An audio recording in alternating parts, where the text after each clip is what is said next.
ಬೆಳಗಾಂನಲ್ಲಿ ಈ ಕಾನೂನನ್ನು ಮಾಡದ್ದು.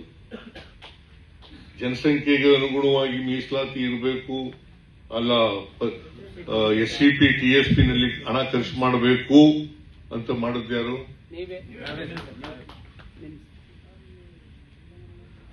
ಅದಕ್ಕಿಂತ ಮೊದಲು 13-14ರಲ್ಲಿ 8,000 ಚಿಲ್ಲರೆ ಇತ್ತು. ನಾನು ಈ ಕಾನೂನು ಮಾಡಿದ್ಮೇಲೆ 15,000 ಆಯ್ತು. 15,000 ಚಿಲ್ಲರೆ. ಆಮೇಲೆ ಈ ವರ್ಷ ಎಷ್ಟಿದೆ ಗೊತ್ತಾ? 34 ಅಲ್ರಿ, 44,636 ಕೋಟಿ. 44,636 ಕೋಟಿ. ಯಾಕೆ ಮಾಡಲಿಲ್ಲ ಬೇರೆಯವರು?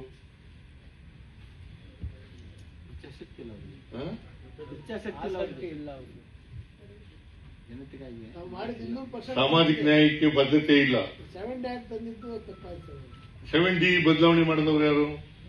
ಡ್ರಾಪ್ ಮಾಡಿದವರು ಯಾರು? 7 ಆಮೇಲೆ ಮುಂದೆ ಮಾಡಬೇಕಾದ ಬೇರೆ ವಿಚಾರ.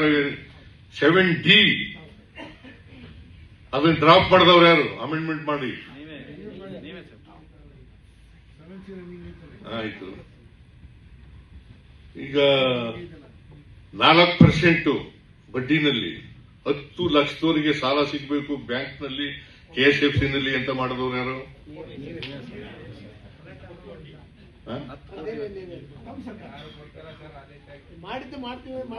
ಅಂದ್ರೆ ನಾ ಯಾಕೆ ಇವನ್ನೆಲ್ಲ ಹೇಳ್ತಾ ಇದ್ದೀನಿ ಅಂತಂದ್ರೆ, ಬದ್ಧತೆ ಇದ್ದಾಗ ಮಾತ್ರ ಮಾಡ್ಲಿಕ್ಕೆ ಸಾಧ್ಯ. ಈಗ ಪರಿಶಿಷ್ಟ ಜಾತಿ ಪರಿಶಿಷ್ಟ ವರ್ಗದವರು 24.1% ಇದ್ದಾರೆ. 2011 ಜನಗಣತಿ ಪ್ರಕಾರ. ಈಗ ಸ್ವಲ್ಪ ಜಾಸ್ತಿನೂ ಆಗಿರ್ಬೋದು. 24.1%. 6.95 ST, 17.15% SC, ಇನ್ಕ್ಲೂಡಿಂಗ್ ಮುಖ್ಯಮಂತ್ರಿ ಆಗಲಿಲ್ವಾ ಸರ್? ಕಾಲ್ ಭಾಗ ಇದ್ರು ಕೂಡ ರಾಜ್ಯದಲ್ಲಿ ಒಂದ್ಸರಿನೂ ಮುಖ್ಯಮಂತ್ರಿ ಆಗಲಿಲ್ವಲ್ಲ ಜನ? ಯಾರು? ನಿಮ್ಗೆ ಗೊತ್ತಾ? ನಿಮ್ಗೆ ಗೊತ್ತಿಲ್ಲ ಮಾಡಿ ಹೋರಾಟನ ನಾನ್ ಮಾಡೋದಲ್ಲ, ಒಬ್ಬನೇ ಮಾಡಕ್ಕಾಗಲ್ಲ ಅದನ್ನ.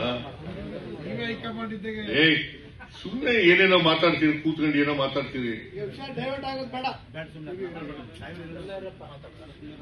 ಸುಮ್ಮನೆ ಏನೋ ಮಾತಾಡ್ತೀರಿ. ಈಗ ಡೆಪ್ಟಿ ಚೀಫ್ ಮಿನಿಸ್ಟರ್ ಮಾಡಿಸ್ತವ್ರು ಯಾರು? ಪರಮೇಶ್ವರ್ಗೆ.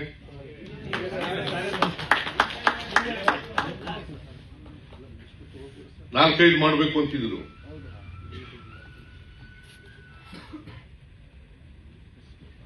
ಒಬ್ಬರಿಗೆ ಮಾಡಬೇಕು ಅಂತ ಹೇಳಿ ಮಾಡಿಸೋದವ್ರು ಯಾರು? ಆಯ್ತಪ್ಪ.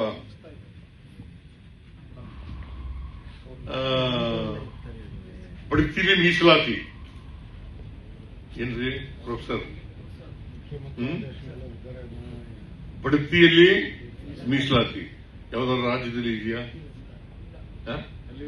ಕೋರ್ಟ್ನವರು ಹೊಡೆದಾಕಿದ ಮೇಲೆ ಯಾವ್ದಾದ್ರು ರಾಜ್ಯದಲ್ಲಿ ಇದೆಯಾ?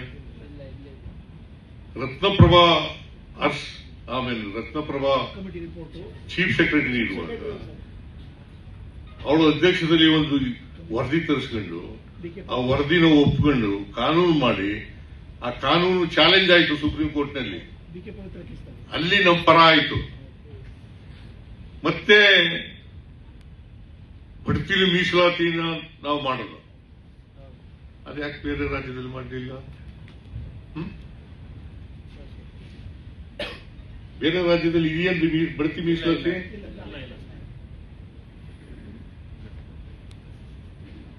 ಇದೆಯಾ ಕರಿಯೋಣ? ಅದೇ ಕರ್ನಾಟಕದಲ್ಲಿ ಮಾತ್ರ ಯಾಕೆ ಮಾಡಕ್ಕಾಯ್ತು? ಮುಖ್ಯಮಂತ್ರಿ ಆಗಿರೋ ತಾವು ನೀವು ಇವೆಲ್ಲ ಮರ್ತ್ಬಿಟ್ರೆ ಏನ್ ಮಾಡೋದು?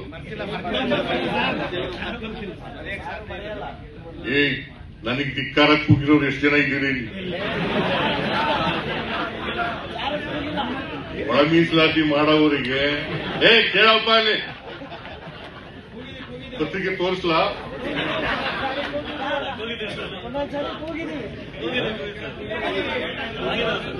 ನೋವನ್ನ ತಡೆಯಲಾರದೆ ಕೂಗಿದ್ದೀವಿ.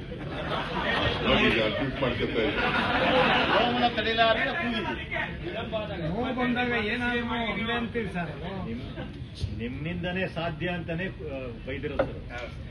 ನಾನು ಯಾಕೆ ಹೇಳ್ತಾ ಇದ್ದೀನಿ ಅಂದ್ರೆ ಗೊತ್ತಿದ್ಯೇನೋ ಗೊತ್ತಿಲ್ದೇನೋ ಮಾಡಿರ್ಬೋದು. ಅದಕ್ಕೆ ನಾನು ಮೊದಲೇ ಹೇಳಿದ್ದು, ಯಾರು ನಿಮ್ ಪರ ಇದ್ದಾರೆ ಯಾರು ನಿಮ್ ವಿರೋಧ ಇದ್ದಾರೆ ಅಂತ ಸರಿಯಾದ ರೀತಿಯಲ್ಲಿ ಗುರುತಿಸ್ಬೇಕು.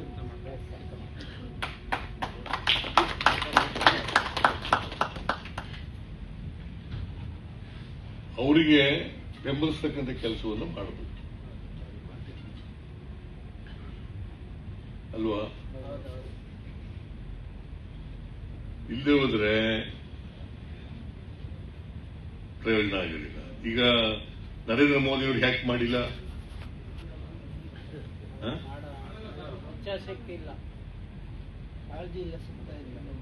ಕಾಳಜಿ ಇಲ್ಲ. ನೀವು ರಾಜಕೀಯ ಮಾತಾಡಬಾರ್ದು ಅಂತ ಇದ್ದೀನಿ. ಅವ್ರಿಗೆ ವಿರೋಧ ಇದ್ದಾರೆ ಬಿಜೆಪಿಯವರ ಮನುವಾದಿಗಳು.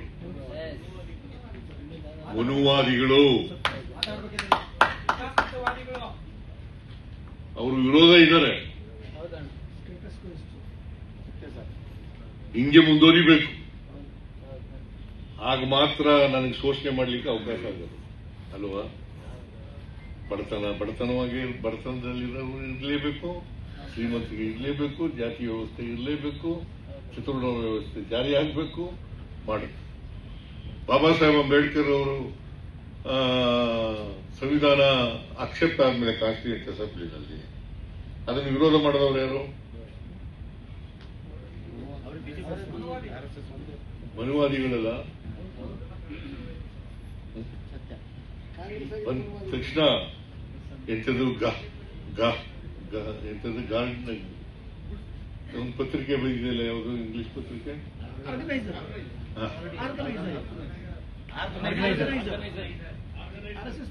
ಆರ್ಗನೈಸರ್ ಅದರಲ್ಲಿ ವಿರೋಧ ಮಾಡೋದು ನೋಡಿದ್ದೀರಾ?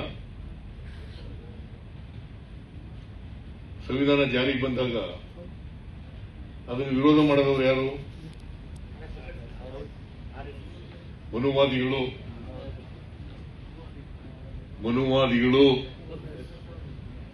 ಮನುಸ್ಮೃತಿ ಫಾಲೋ ಮಾಡಿದವರು ಯಾರು? ಮನುವಾದಿಗಳು.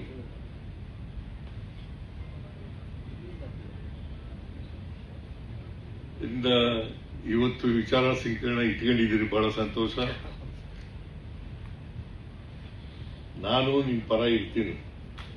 ಮೀಸಲಾತಿ ಪರ ಅಂದ್ರೆ ನಿಮ್ ಪರ ಅಲ್ಲ, ನೀವು ಯಾವ್ಯಾವುದೋ ಪಕ್ಷದಲ್ಲಿ ಇದ್ದೀರಿ.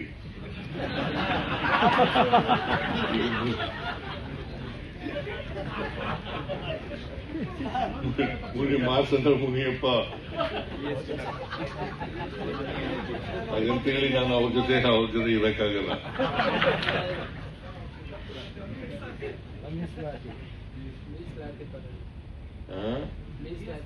ಪಾರ್ಲಿಮೆಂಟ್ ಅಲ್ಲಿ ಮಾತಾಡ್ಬೇಕು ಸರ್. ಪಾರ್ಲಿಮೆಂಟ್ ಅಲ್ಲಿ ಮಾತಾಡ್ಬೇಕು, ಹೋಗ್ಬೇಕು, ನೀವು ಪ್ರಧಾನಿ ಆಗ್ಬೇಕು. ಯಾರು? ನಾನು ಮುಂದಿನ ಎಲೆಕ್ಷನ್ಗೆ ನಿಲ್ಲಲ್ಲಯ್ಯ, ಆದ್ರೆ ಸಕ್ರಿಯ ರಾಜಕಾರಣದಲ್ಲಿ ಇರ್ತೀನಿ.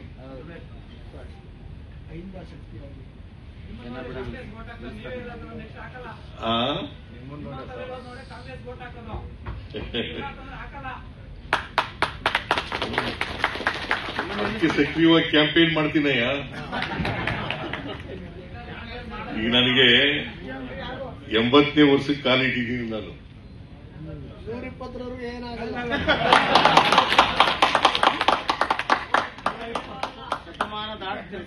80ನೇ ವರ್ಷಕ್ಕೆ 79 ತುಂಬಿ 80ನೇ ವರ್ಷಕ್ಕೆ ಕಾಲಿಟ್ಟಿದ್ದೀನಿ. 28ಕ್ಕೆ ಆಗು ಸರ್ ತಾವು ಮುಖ್ಯಮಂತ್ರಿ. ಕರ್ನಾಟಕ ಮಾಡ್ತಾ ಇದ್ದಾರೆ ನೋಡೋಣ.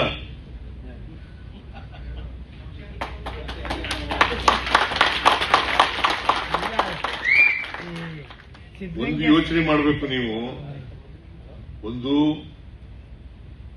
ಒಳ ಮೀಸಲಾತಿ ಹೋರಾಟ ಮುಂದುವರಿಬೇಕು. ಮತ್ತೆ ಯಾವುದೇ ಕಾರಣಕ್ಕೆ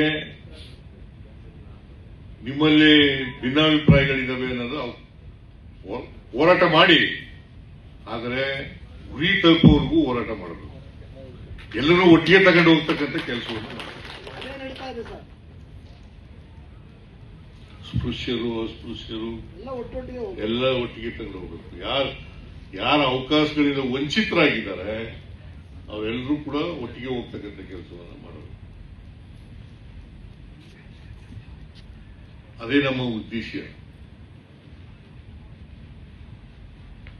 ಬಹಳ ಬೆಂಕಿ ಹಚ್ಚಿಸ್ತಕ್ಕಂಥ ಕೆಲಸ ಮಾಡ್ಬಿಡ್ತಾರೆ, ಹುಷಾರಾಗಿರ್ಬೇಕು.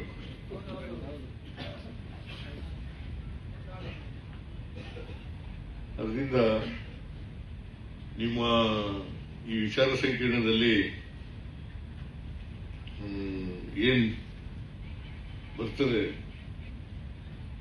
ಇವತ್ತು ಸಾಯಂಕಾಲದವರೆಗೂ ನಡೀತದ? ನಾನೀಗ ದಯಮಾಡಿ ನನಗೆ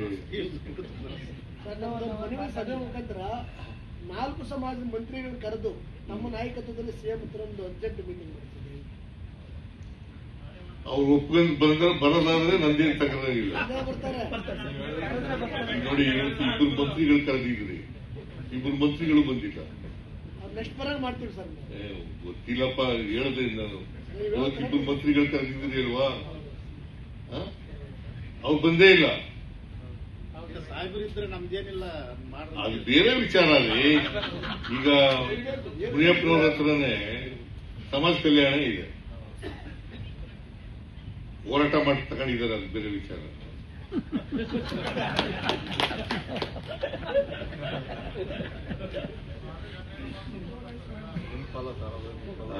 ಅವ್ರಿಗೆ ನೀವೆಲ್ಲ ಶಕ್ತಿ ಕೊಡ್ತಕ್ಕಂಥ ಕೆಲಸ ಮಾಡಬೇಕು.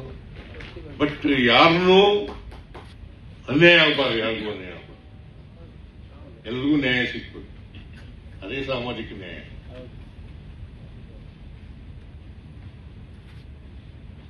ಆ ಕೆಲಸ ನೀವು, ನಿಮ್ಮ ಹಿಂಬಾಲಕರು ಮತ್ತೆ ಸಮುದಾಯ, ಸಮಾಜ ಇದು ಮಾಡಿ ಸರ್. 5 ಸಮಾಜ ಒಟ್ಟೊಟ್ಟು ಹೋಗ್ತೀವಿ ನಾವು. SC ST ಮಾಡ್ತಾರೆ ಅಂತಕ್ಕಂಥ ನಂಬಿಕೆ ಇಟ್ಕೊಂಡಿದ್ದೀನಿ. ನಮ್ ಜೊತೆಗೆ ಹೆಗಲ್ ಕೊಡ್ರಿ ಸಾಕು.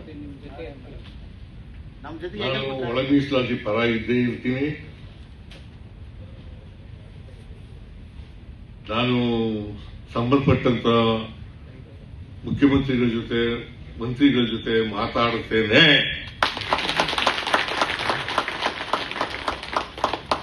ಅಂತ ಹೇಳ್ತಾ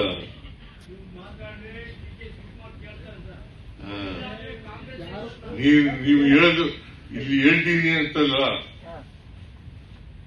ಈವನ್ ಅದರ್ವೈಸ್ ನಾನು ಸಾಮಾಜಿಕ ನ್ಯಾಯದ ಪರ ಇದ್ದೇ ಇರ್ತೀನಿ.